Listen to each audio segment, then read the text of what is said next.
জুবিনে ৰোৱা পাইনজোপা নাই।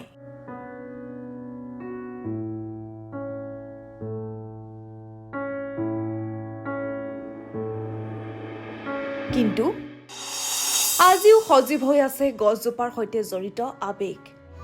মই নথকা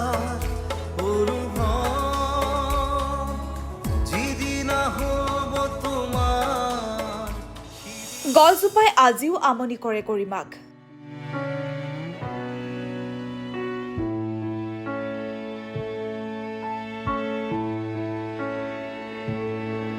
যোৰহাটৰ সেই চিনাকি চোতাল, য'ত এদিন জুবিনে নিজ হাতে ৰুইছিল এটি পাইনৰ পুলি।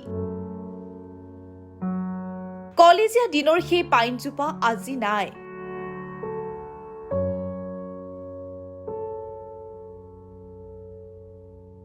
কিন্তু তাৰ শিপা আজিও ৰৈ গৈছে গৰিমা শইকীয়া গাৰ্গৰ বুকুত।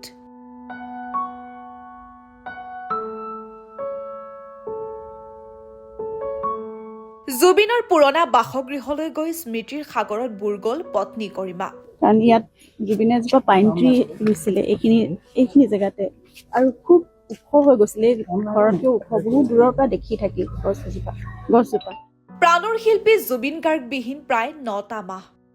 কায়িকভাৱে আমাৰ মাজৰ পৰা আঁতৰি গলেও জুবিন গাৰ্গক জানো কোনো অসমীয়াই পাহৰিব পাৰে?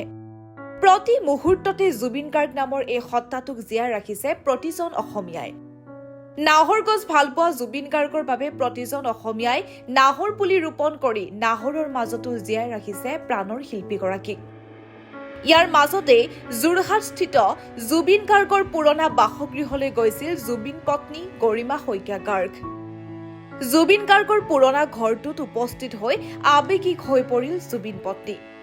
কলেজীয়া দিনতে জুবিনে ৰোৱা পাইনজোপাৰ স্মৃতি সোঁৱৰি গৰিমাই ক'লে, যোৰহাটৰ আমাৰ পুৰণা ঘৰটোত জুবিনে এদিন এডাল পাইন গছ ৰুইছিল। আমি এইফালেৰে গ'লে সদায় পাইন গছজোপা চাই যাওঁ। আৰু মই গল্ডিক প্ৰায় কৈছিলো, গল্ডি চোৱা, তুমি ৰোৱা গছজোপা বহু দূৰৰ পৰাই জিলিকি থাকে। যেতিয়াই জুবিনে সময় পাইছিল, দুভাগ ৰাতি হলেও গছজোপাৰ ওচৰলৈ আহি গছজোপাক সাৱটি ধৰিছিল।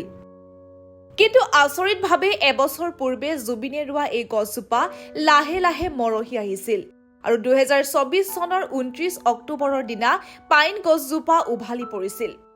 আৰু গছজোপা উভালি জুবিনে থকা কোঠালিটো ভাঙি পেলাইছিল। এইবোৰ 2025 চনৰ 19 ছেপ্টেম্বৰৰ সেই অভিশপ্ত দিনটোৰ কিবা আগজাননী আছিল নেকি, সেয়াও মই নাজানো। সেয়ে যোৰহাটৰ জুবিনৰ পুৰণা ঘৰটোত পাইনজোপাৰ ঠাইত গৰিমা শইকীয়া গাৰ্গে ৰোপণ কৰিলে এটি নাহৰৰ পুলি। আৰু এই নাহৰৰ পুলিটোতে জুবিন গাৰ্গ জীয়াই থাকিব বুলি মন্তব্য কৰিলে গৰিমা শইকীয়া গাৰ্গে।